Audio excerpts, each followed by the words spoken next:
takes just a minute.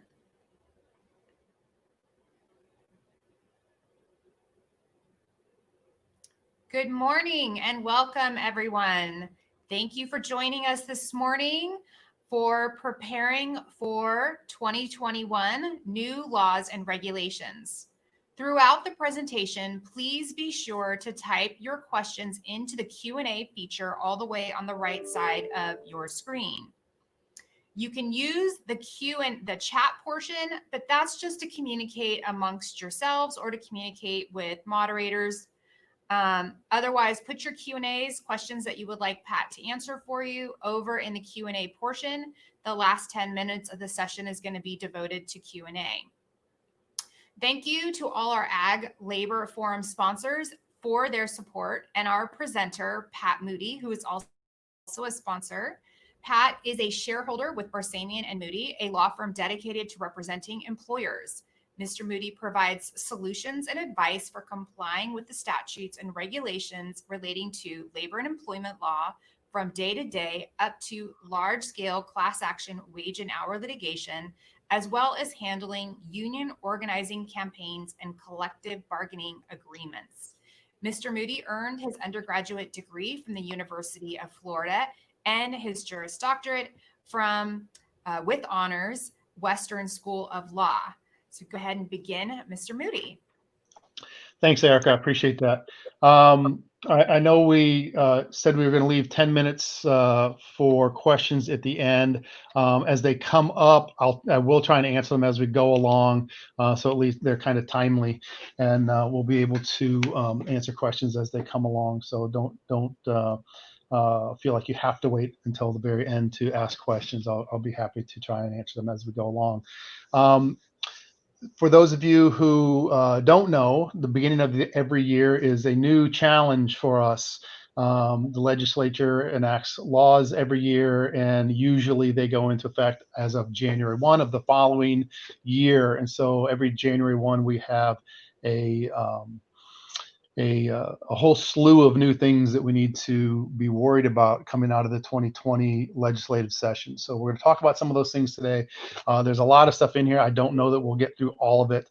I've tried to hit some of the highlights, and so we'll try and make sure we get some of the big issues covered and get that taken care of.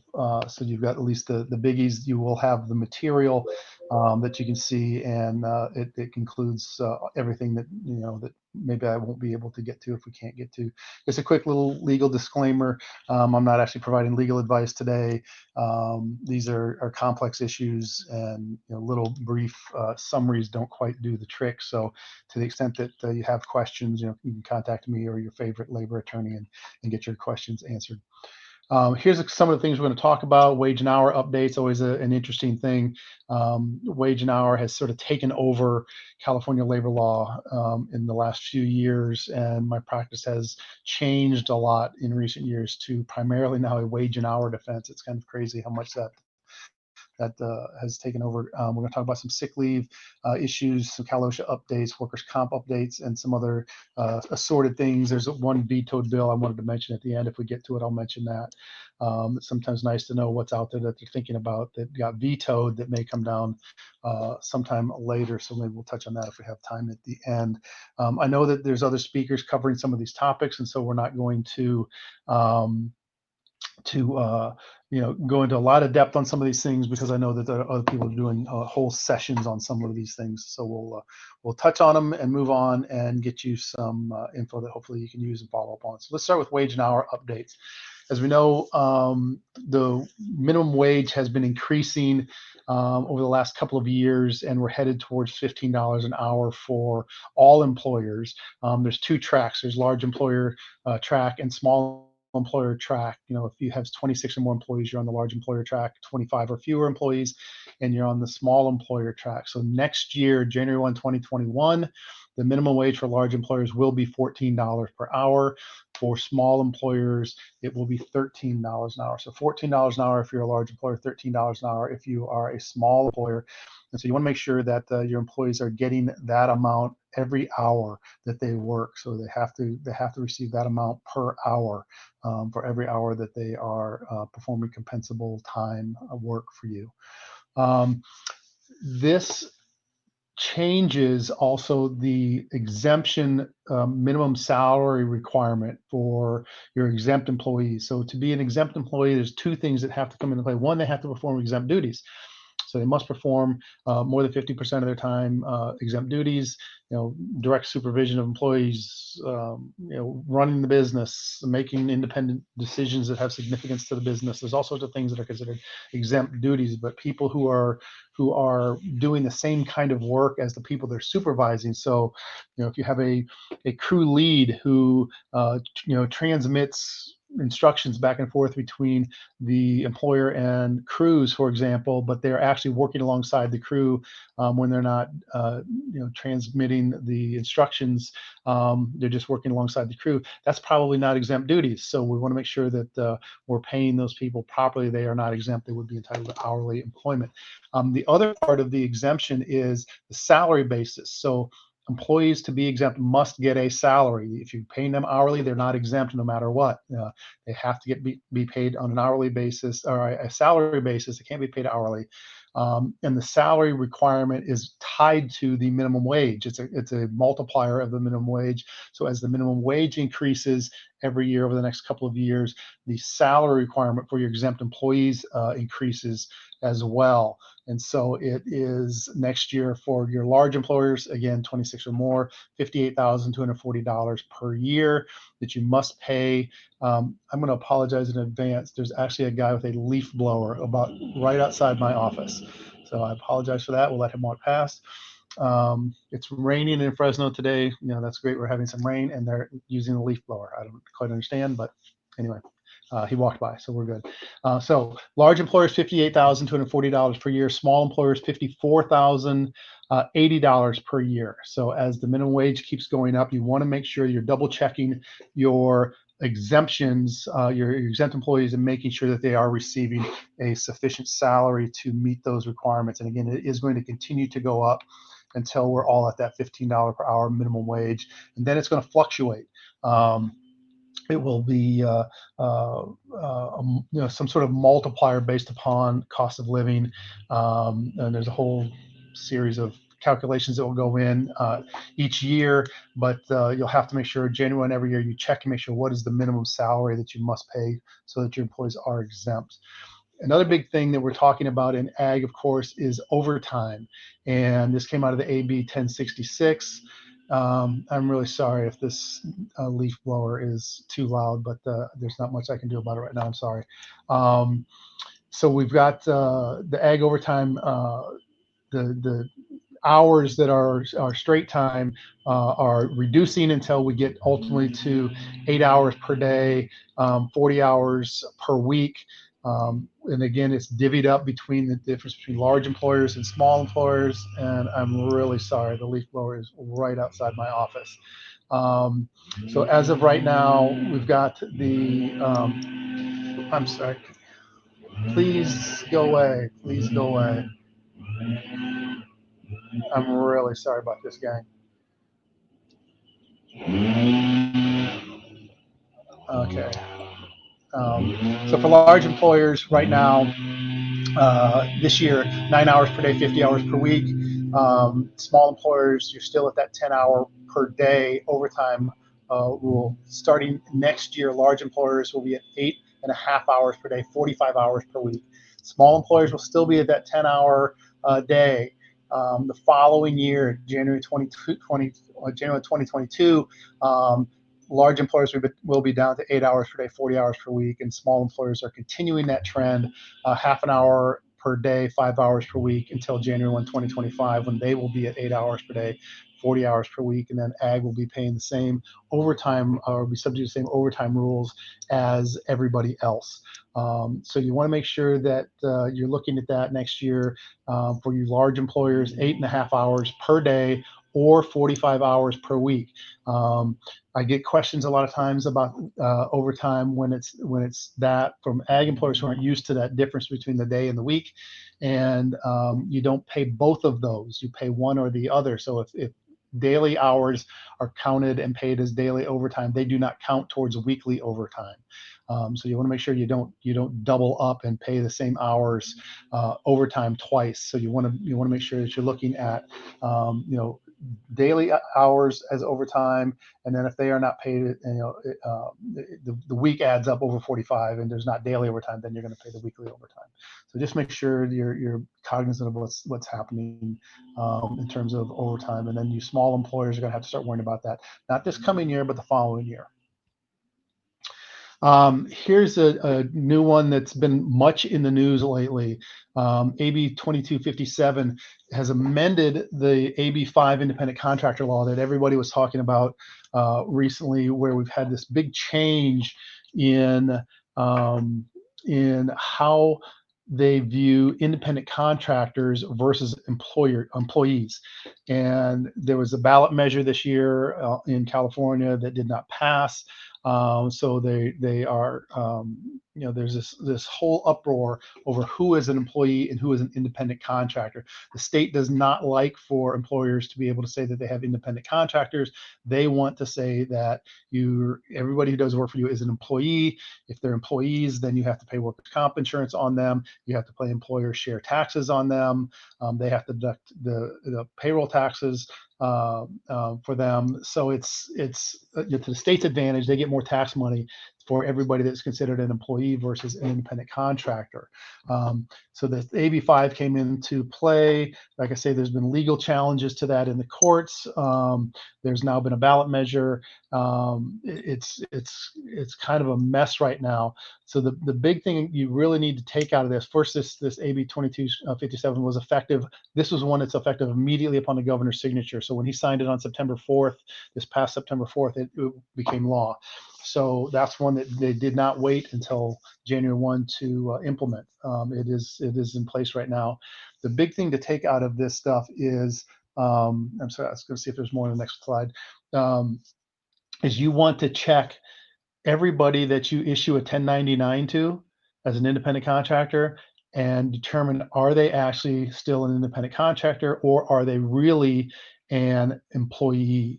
And you want to make sure that you look at that. If you have questions, again, you're free to contact me about that or your favorite labor attorney, and make sure that you're paying people properly. If they are an employee, you want to make sure you're treating them as an employee.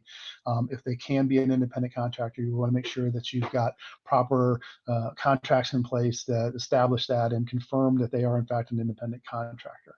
The big issue that I really see a lot in ag are sort of independent truck drivers that help in harvest and are hauling produce or whatever for you guys, and it's a single person with a truck.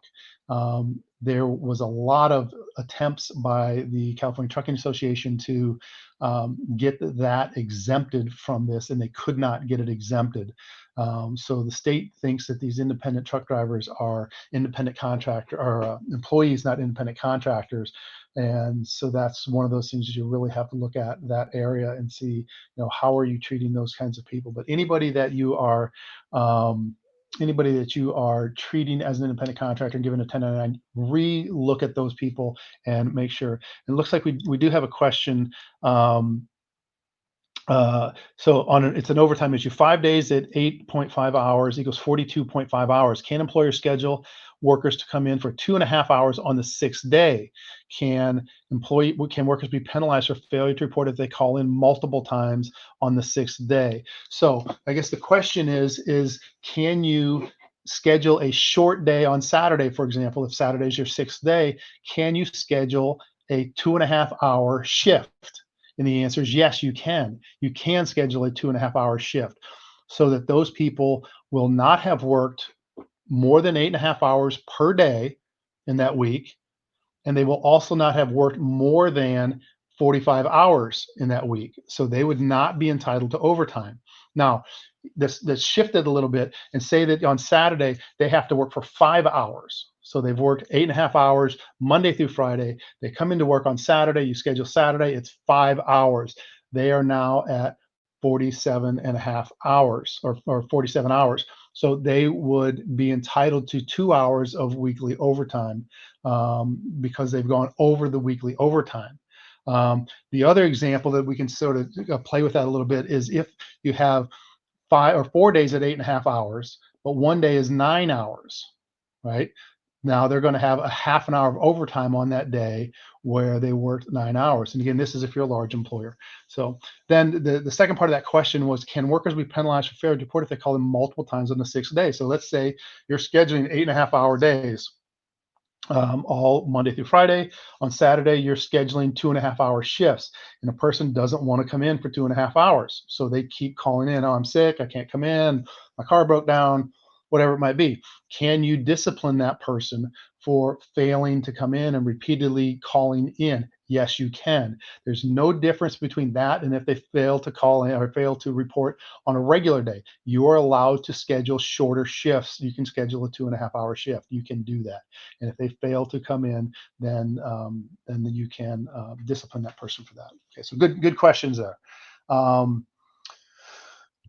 So next one, AB 3075, wage enforcement. So this is something that's kind of been around a little bit. This again goes into effect January 1, 2021.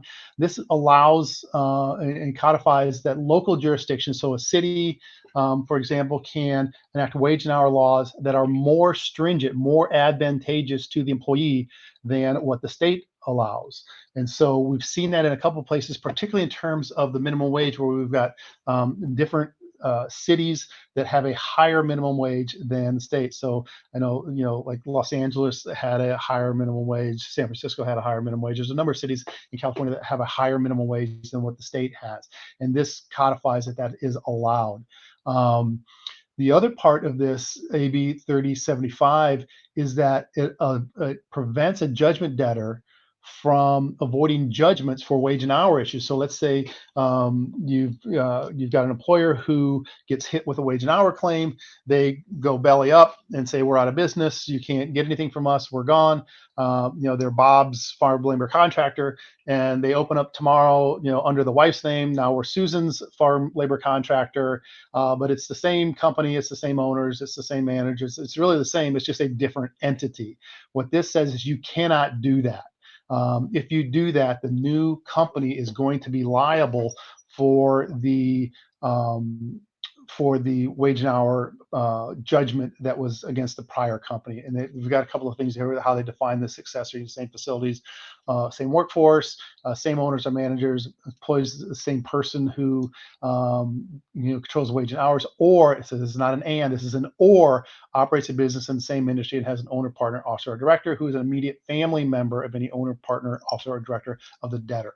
So they're trying to get around what we've seen some people do because these wage and hour lawsuits are so prevalent now, that you've got people who are just saying as soon as they get one, they just go belly up, they file bankruptcy, or they go, they just go out of business, whatever it might be, and they shut down. But then they open up, 2 weeks later under a new name, but it's really the same company. And so this says that if you do that, they can go after the new company. So they're trying as hard as they can to encourage these wage and hour lawsuits, which are just horrendous. They're it's, I don't want to get into it too much because I'll talk for the next hour about wage and hour lawsuits and how much I hate them. But they're really encouraging wage and hour lawsuits. Make sure that you're double checking your wage and hour issues and you're complying with everything. So I've got another question here on overtime. So let's talk about that before we go too far further from the overtime issue. Is when this hits the 80/40, are the double time rules going to come into play? This is after 8 hours time and a half for the first 6 days and after 12 days. So the question is, once we get to the 8 and 40 rules under wage order 14, are we going to have the same double time and time and a half rules that are in effect in some of the other wage orders? It's kind of interesting because the way they're written right now, it doesn't say that. I guarantee you that will be changed, and it will be fixed before they get there. So as of right now, it doesn't say that. I think for sure it will at some point in between now and when that comes into effect, so that, if you have the 7th consecutive day, you'll pay 8 hours at time and a half, and then anything over 8 is double time. The other one would be on the first 6 days. Anything over the daily minimum is time and a half, and then there will be this issue of after 12 hours. All the other wage orders say that on overtime after the 8 hours, it's time and a half. But if you go more than 12 hours in a day, then it's double time. And I think that will come into play in wage order 14 once, by the time we get there. And so then yeah, go ahead. Question on the Q&A. And yeah, it okay. says, so the injunction on truck drivers are no longer valid, was the question. So the injunction on truck drivers are, I'm not sure I quite understand the question, but that's one of those things that's in litigation. That case is currently pending. There was an injunction that was issued by the court, and this is one of the cases that the California Trucking Association filed against that AB5, and this is so let me go back one here. I clicked on something. There we go. Wrong way. So the CTA filed a lawsuit and got an injunction against the state from enforcing AB5 against the trucking industry. And they were able to get that injunction. That case, though, is still pending. That's why I was kind of saying it's kind of confusing, this whole AB5 and now being amended by AB 2257, where you've got litigation going on over AB5. We've got the legislature has come in now later in the midst of this litigation and added a new statute. And then we had this ballot measure that was on the ballot this past election, where the Ubers and Lyfts and DoorDash and those gig companies got a ballot measure on the ballot and tried to say that that they are employees, are independent contractors, not employees in that ballot measure. I forget if it was yes or no question now on how it went, but anyway, the ballot measure said that those people are employees. That's how it ended up coming out. So we've got all this stuff swirling around, which is why I'm saying it's confusing right now. You've got lawsuits going, you've got the legislature, changing the statutes in the midst of litigation over the prior statutes, and now you've got a ballot measure that came in, and so it's going to be interesting to see how some of this stuff plays out, because the ballot measure just happened this 2 weeks ago, week ago, and so we're going to see how that plays out and how it shakes out in the courts. I will tell you that I don't put a whole lot of faith in California's Supreme Court to ever rule in favor of an employer on anything.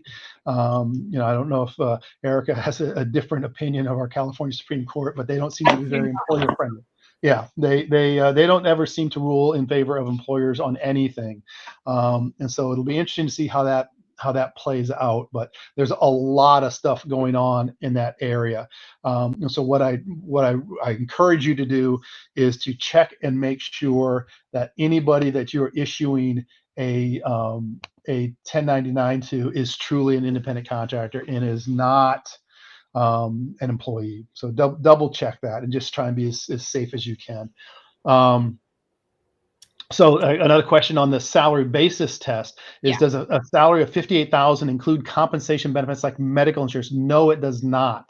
It's the salary. It's how much you actually pay them. It's tied to their actual pay. So what their salary is. So it doesn't do that. And then we have another one here for employees that are paid a daily. I'm sorry. Okay, I think maybe that was me getting feedback on myself. For employees that are paid a daily flat amount, is that considered exempt? And what is the minimum amount per day that should be paid, given that sometimes they work 5 or 6 days a week? This is kind of funny. This is an issue that we just talked about here in my office with a client this week. Actually, I take that back. It was last week. I hate a daily flat rate. Usually the people that get them are not exempt. Almost always they are not exempt, the people that get a daily flat rate. They are usually, in my experience, I've been doing this almost 30 years. In my experience, they usually are not actually exempt, and they are entitled to overtime. And so then you get into this whole issue of, well, what is their hourly rate of pay? Because sometimes they work 5 days a week, sometimes they work 6 days a week, sometimes they work 6 hours a day, sometimes they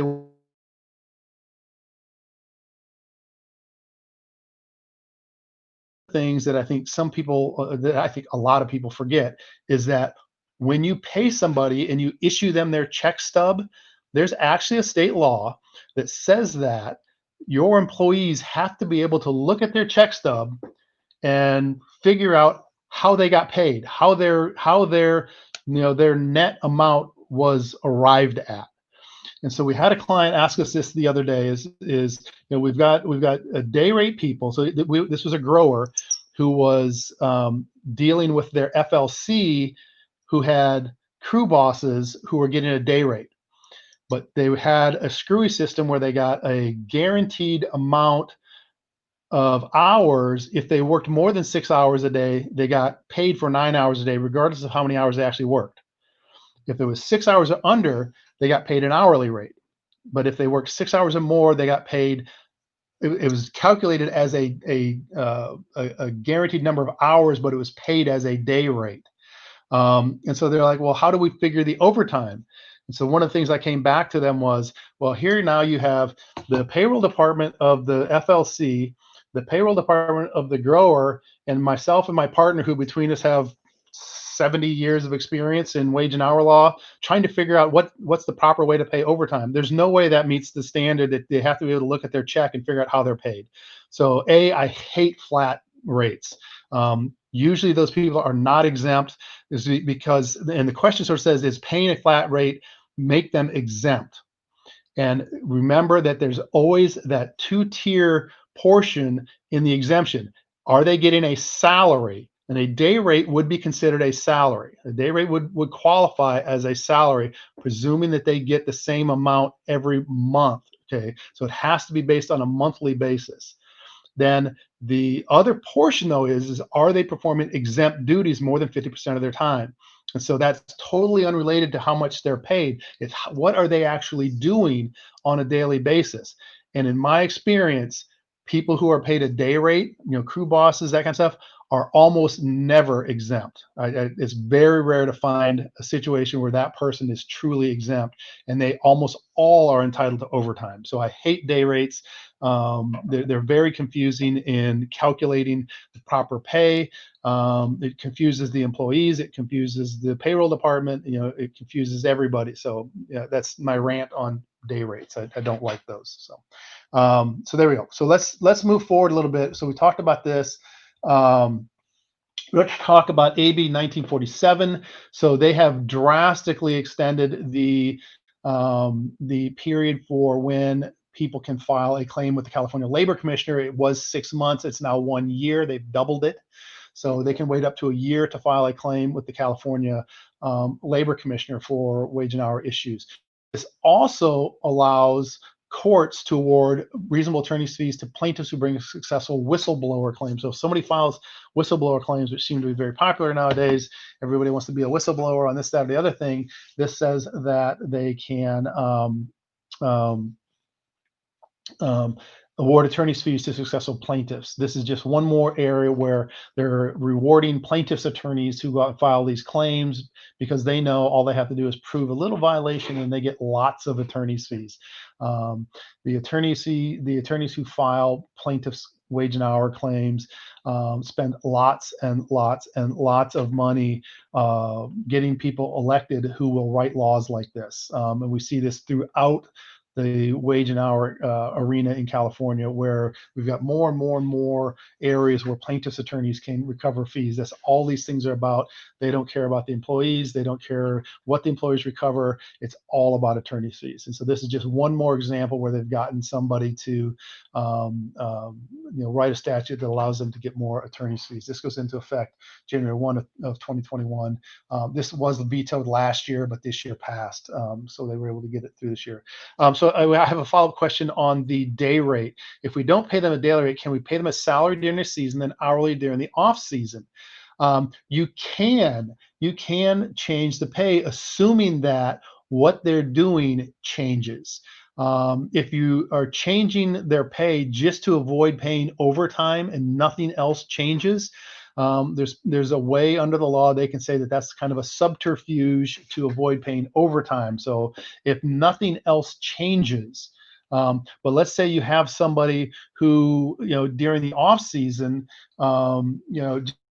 cleans up around the place and is doing odds and ends and whatever, just taking care of stuff, doing regular everyday work. They're not supervising, they're just working.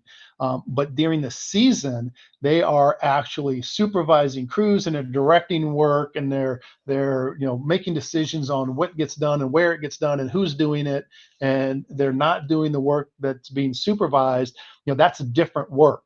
And so the different work can be paid differently. So there's a way to do that, but you got to be careful that it's not the same exact work during the season as during the off season. And there's more of it. So that you want to make sure that it's not a subterfuge to avoid paying overtime. So there's a way to do that. Next one.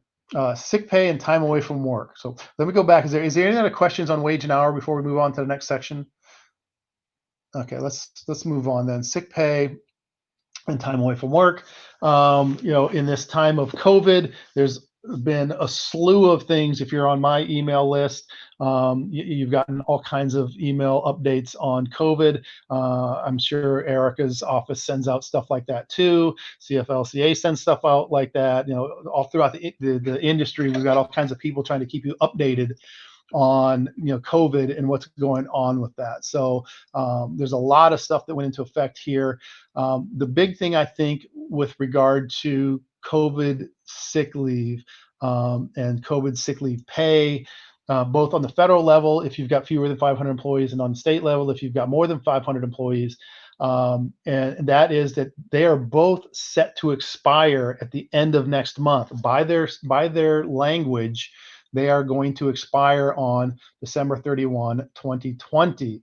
The way that California's is worded is that it expires on 12/31/20, or when the federal law expires. And the federal law is specifically set to expire at the end of next month.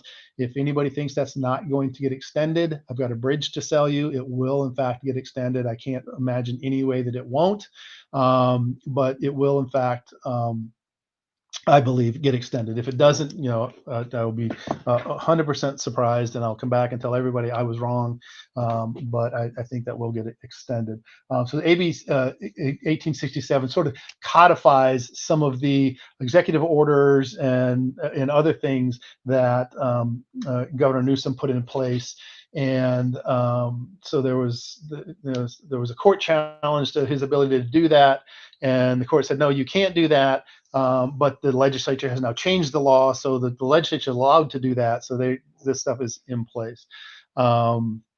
So I got a question here about Cal OSHA proposed talks for paid leave for COVID. We haven't gotten to that section. Let's wait till we get there, and maybe I'll answer your question with what I talk about there. So keep an eye on what's going on with the paid sick leave. Again, if you're more than 500 employees, you're under the state law. If you're under 500, you're under the federal law. The basic rule is up to 80 hours of leave in 2 weeks period. I get questions, can it be multiple times? No, it's a one-time deal, and it's got to be, and it's limited to 2 weeks. So I get people who think that they can take leave over and over again, or they can take 3 days here and 4 days here and 3 days here and 4 days there, and get 80 hours over 6 weeks. They can't. It's 80 hours in 2 weeks.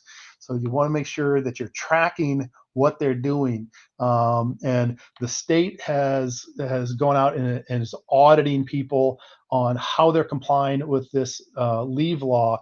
And so, and the state is actually looking to see, even if you're under 500 employees and you're covered by the federal law, the state is asking you to show that you're complying with the federal law, because part of the state law says that you will comply with the federal law that applies to you.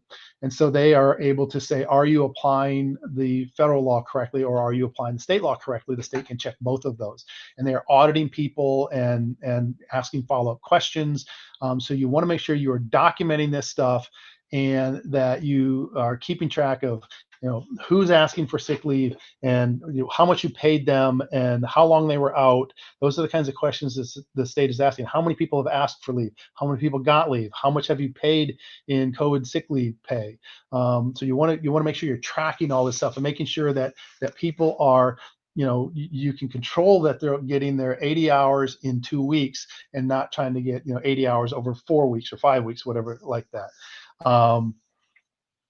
So a couple of questions here. We are a grower of less than 100. When our FLC is in season, does that kick us to the state's COVID because their FLC has 1,500 employees? They look at a combined issue. The Fed has sort of a long test as to whether you're a joint employer or not. But they start with the presumption that a grower and an FLC are a joint employer. The Fed does. And so while they've got this long test that it looks at, they're going to start with the presumption that you're a joint employer.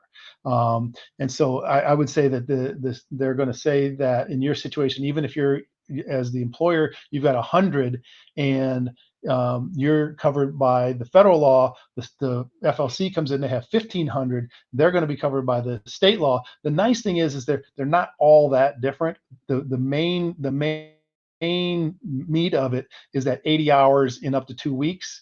And so that's the real thing you're going to have to really be careful of, and that doesn't change regardless of which statute you're under. It's the 80 hours in 2 weeks, so that doesn't change. So that's kind of nice in that. And so the other question is, what if part of the year we're under 500 and others you're over 500? Both laws say that when you look at the number of employees when that particular employee asks for leave. So some people might be going out on leave under the federal law if you're under 500 at that particular time, and a month later somebody goes out on leave and you're over 500, they're going to be covered under the state law. Again, the nice thing is that you're still only looking at 80 hours in 2 weeks. That the leave itself and how you pay the leave, what the pay is, luckily all that stuff is the same. So we don't have to deal with big differences between how they're calculating it, what they're entitled to. It's the same. That's the same. So that's kind of nice. So regarding, so maybe if you get it wrong and you grant them leave under the federal law, but really it should be under the state law, the nice thing is it's the same amount of leave. The pay is the same. You're not going to mess that up. Another question, if an employee wants to take the supplemental paid sick leave and the crew only worked 30 hours each week, do I pay them 60 hours or the full 80? No, they get paid. So what they get paid is the amount that they missed. So if they only worked 30 hours a week, they're a part-time employee, and there's a formula under both statutes on how you pay a pro rata portion for part-time employees, and they would not get paid 80 hours. They would get paid 60 hours over 2 weeks because they're only working 30 hours.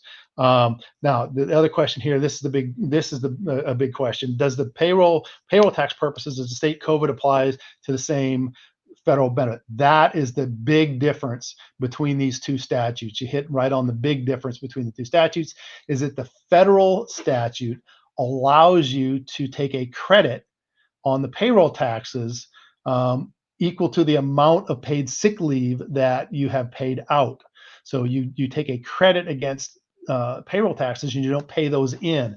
That is the big difference. Now you want to be obviously under the federal rule to the extent you can be, because you get to deduct those or not deduct, but you take a credit of the payroll taxes. So yes, that's a huge difference between the two statutes, and so it is way more advantageous to be under the federal law because you do get to take that credit. The state does not allow for that credit. The state of California is going to take every tax dollar they can get, and you're not going to get that same break on that.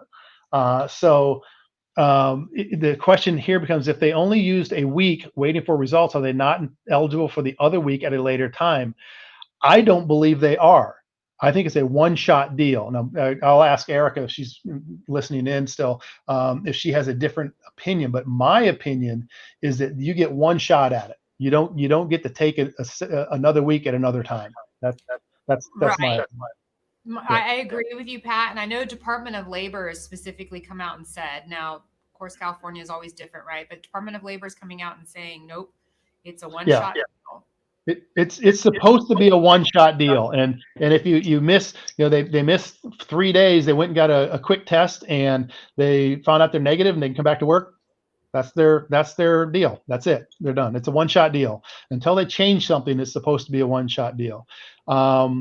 So then we have a question: can an employee assert supplemental paid sick leave post layoff due to an alleged contact exposure during the season? No, because they're not missing work because of COVID. Again, this is a wage replacement statute. You cannot get paid sick leave for time you're not working. So it's just like it kind of follows on that prior question. If they're a part-time employee, they work 30 hours instead of 40 hours, they don't get 40 hours. They only got 30 hours, and you can't get, so if there's a layoff, and then they say, hey, look, I'm sick. I want 2 weeks of pay because I'm sick now. No, you don't get it. If you're not missing work, you don't get paid sick leave. It's a supplement. It's a wage replacement statute. So if they're not missing wages, then they don't get it. Then the question here, another question. So how can we determine when or if we are eligible for the credit if we go back and forth from the state to the federal throughout the year? I wish I had a good answer for that. Because again, you're looking at each individual employee. And so what I believe you have to do, now take this with a grain of salt, because I am not a tax attorney. I don't do my own taxes, let alone give tax advice.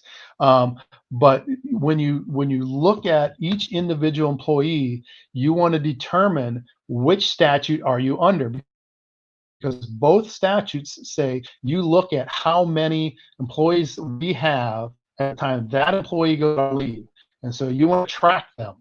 Okay, are you under 500 and they are a federal leave employee, or are you over 500 and they are a state leave employee? And you want to track those people differently so that you can track how much you paid them. And then you're going to be able to go through with your accountant or CPA, or your CFO or whoever figures your tax stuff out, and figure out how much did you pay to those employees who were out under federal COVID sick leave, and how much did you pay to those employees who are out under state COVID sick leave. And for those who are under the federal law, you get to take that credit, and it's credits on a quarterly basis.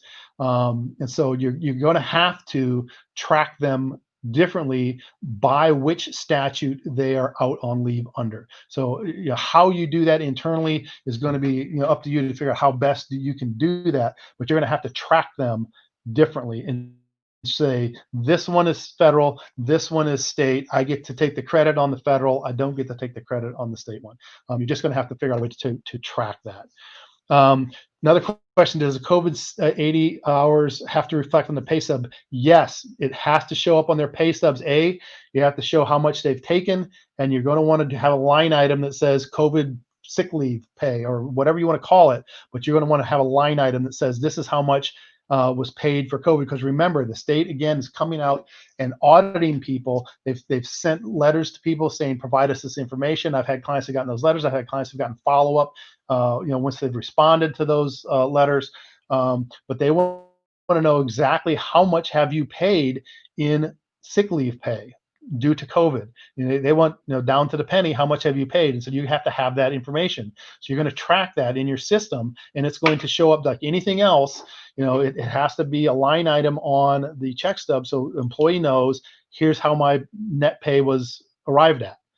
So I worked X amount of hours. I was off 3 days for COVID, and that's how many hours and my rate, and that's how much I was paid as COVID pay. Another question: one-shot deal. So if they only use 40 hours and then a month later they need to get tested again and actually get COVID, can't they use the rest of the 40 hours? No, they cannot. It's a one-shot deal. You get to take it one time. So you've got, once you say, hey, I need to go out because I think I've got it and I'm getting tested, great. You go out, you get tested, 2 days later you find out you're negative, and you come back to work, that's it. You don't get to go out again a month later if you find out you actually do have it. The next time you go out, if we've got company leave, or you've got your 3 days of California paid sick leave, you can use that, but you don't get more COVID sick leave. It says, is COVID leave a yearly thing that will reset at the beginning of the year? Again, interesting question. We don't know that yet. Both statutes were designed to expire. They came into effect earlier this year. They're designed to expire by the end of this year. And if they don't extend it, then it will be over. They end at the end of this year by their definition. So if they don't extend it, it will be over. Now, I absolutely believe that they will extend both of those, the state and the federal, into next year. How they're going to do that, and are they going to say, hey, everybody gets another 80 hours in 2 weeks? I don't know what they're going to do.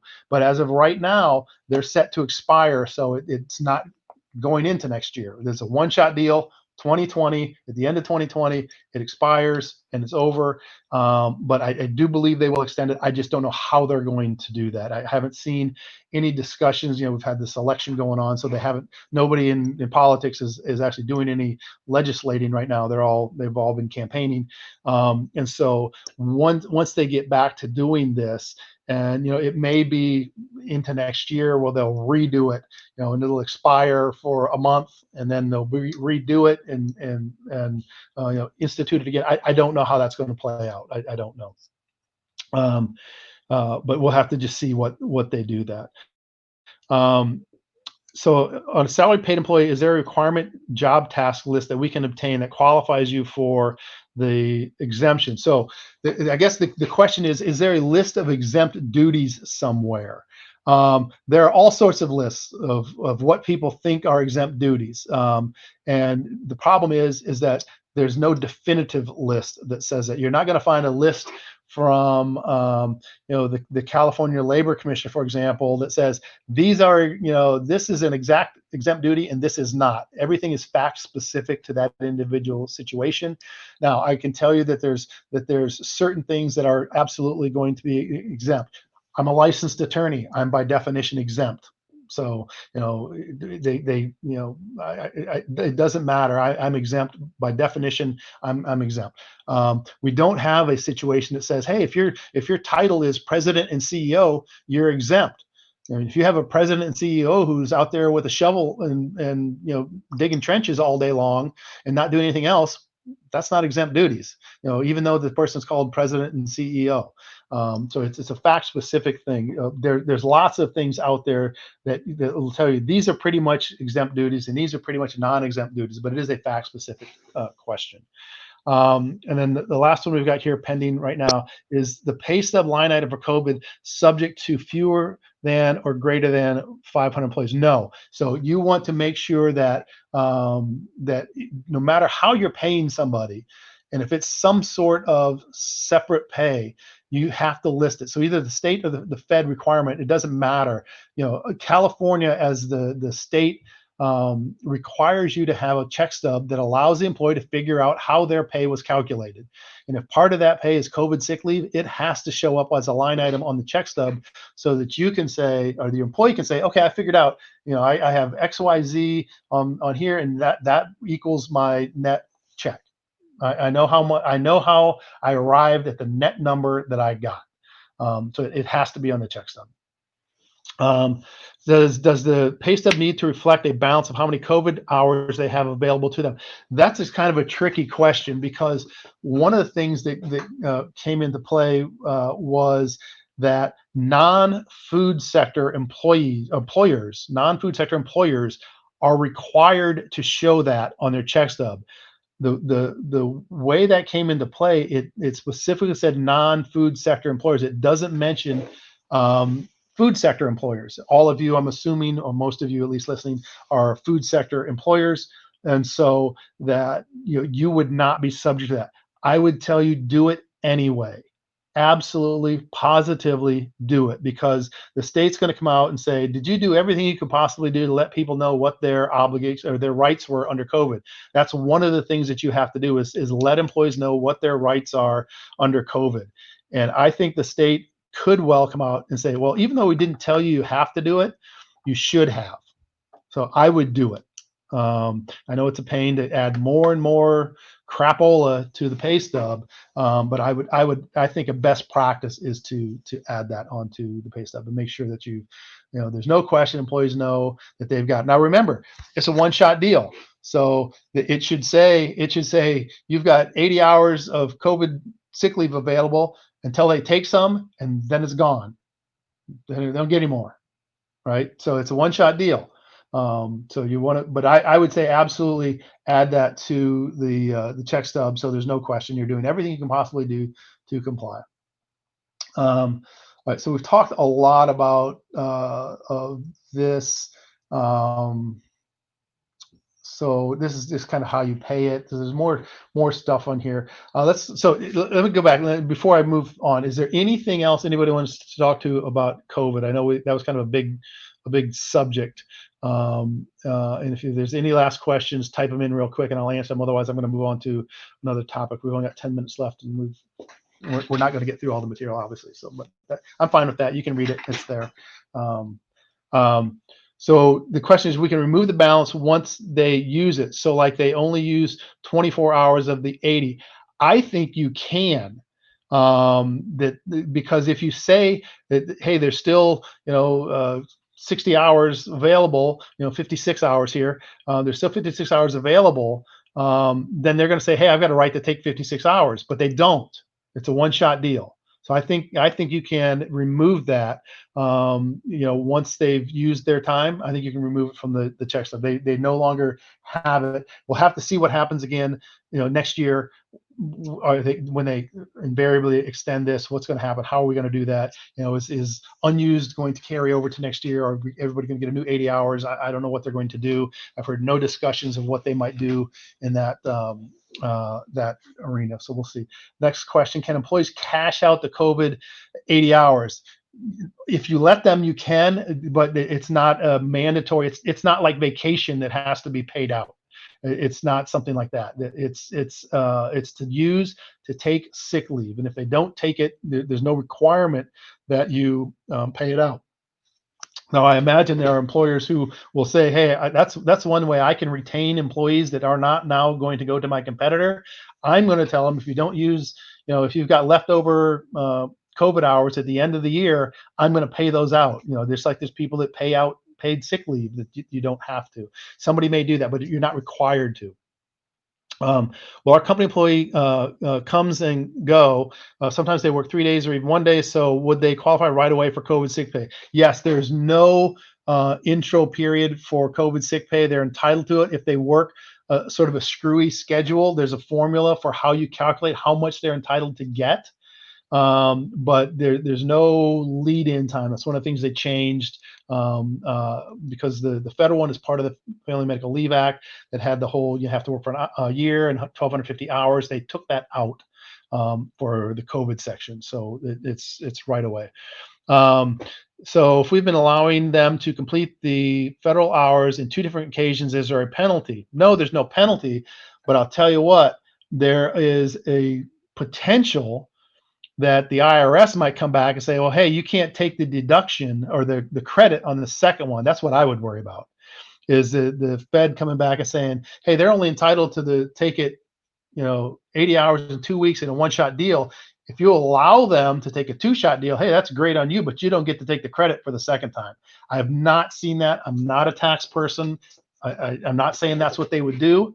I'm saying that's what I would worry about they might do. I don't know that. I've not had anybody, client, talk to me about that. I haven't talked to any other attorneys about that. I haven't talked to any accountants about that. But that's what I would worry about, is the IRS saying, hey, you only get to take the credit if you're actually in exact compliance with the statute, not if you go above and beyond the statute and allow them to take it in 2 separate blocks.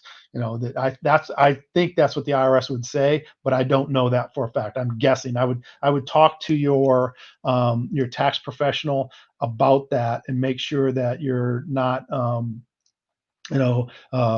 potentially in trouble on that. I would ask for specific tax advice on that. If we hire an employee and after 2 days of work they get COVID, will they be eligible for COVID benefits? Yes, there's no waiting time. They get it right away. Now is a COVID medical audit necessary or required to obtain the sick leave? No, you can't require that note. You can't, well, what you can't require is a test result. You can't say you have to go get a test result. They have to say, I've been told, if they say I've been told by my medical provider to quarantine, you can ask for that note. But if they say, hey, I was exposed and I'm self-quarantining, you can't make them go get a test. You can't make them go get a test. But if they're saying or the county came and told me I have to quarantine because, and that's happened where we've had county health departments tell people you must quarantine because you live with somebody who has COVID. So I've had clients that have gotten those kinds of letters where the county has told people they have to quarantine, and that's the kind of letter you can get. Another question. Let's see. It looks like I've got a question, but I'm not seeing it there. Okay, so I think I've answered all of those COVID questions. All right, so let's move on. We've only got a couple minutes left. I'm clicking stuff on my screen and it's not working. So give me 1 second here. Okay. Kin care. This is one of those things that most people, one last COVID question. What would you suggest to do if an employee is off on COVID pay and you find out they're working somewhere else while you are paying them COVID sick leave? What would I do? I would fire them. That's what I would do. And I would get proof that they're working somewhere else, and then I would fire them. For fraud or whatever your employee handbook says. They're not allowed to take COVID sick leave to go work somewhere else. Just like it's like any other FMLA leave. I've seen this 1,000 times in my career where you've got a family that has a little family restaurant, and the person who works in the restaurant, the husband, wife, whatever it might be, works in the restaurant. They get sick and they have to stay home. The person who works for my client says, hey, I've got to take care of my wife or my husband because they're sick and I need to take FMLA leave to take care of my spouse. But what they're really doing is going and working in the restaurant. And it's amazing how many times I've actually seen this exact scenario.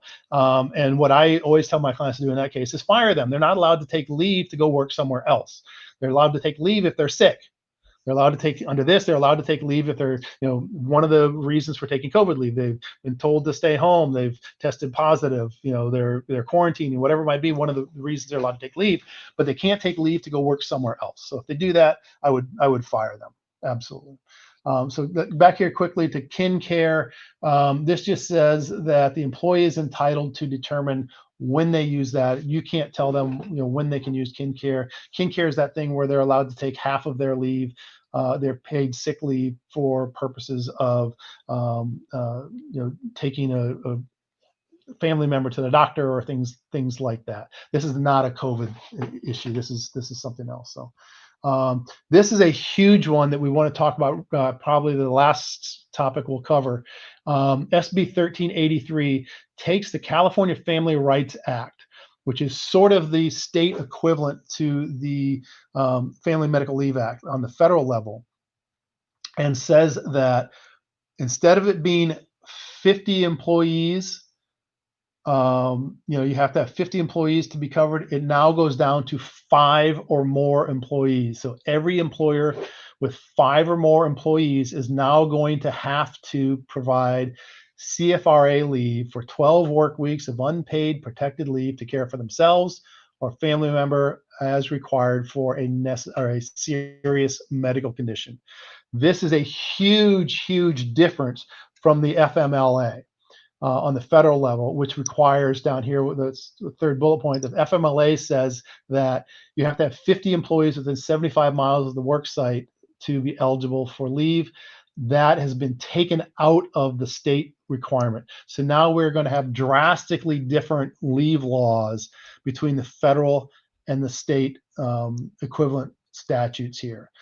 5 or more employees, and you are required to provide up to 12 weeks of unpaid protected leave. They get their job back, everything. This goes into effect January 1.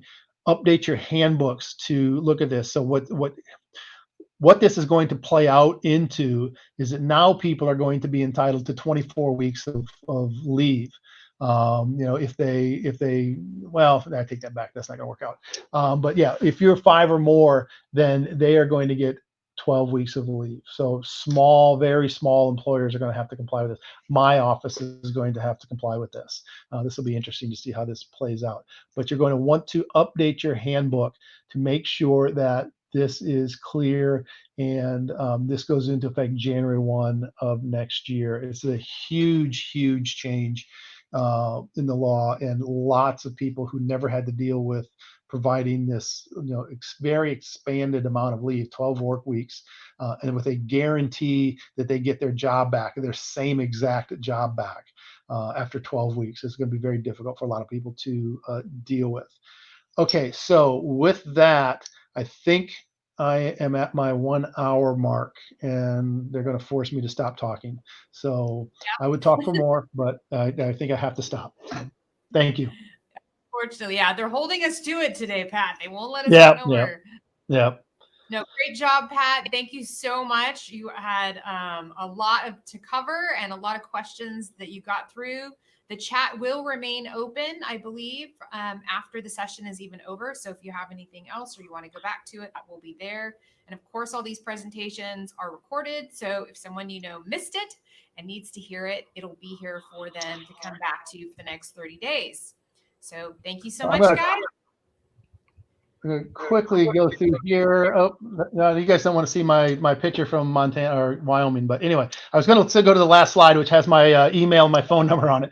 But if you want to, I'll stay here and I'll look at the chat for a little longer. I'm easy to find. If you have follow-up questions, feel free to contact me and I'll answer. There's a lot more material we didn't cover. Look at the material. I think you're going to have a way to get the material, and so you can look at more. And if you have questions, feel free to contact me. Thank you, everybody. The slides will be available. Those will be coming out here shortly, so everybody will get a copy of those. Thanks, guys. Thanks, everybody.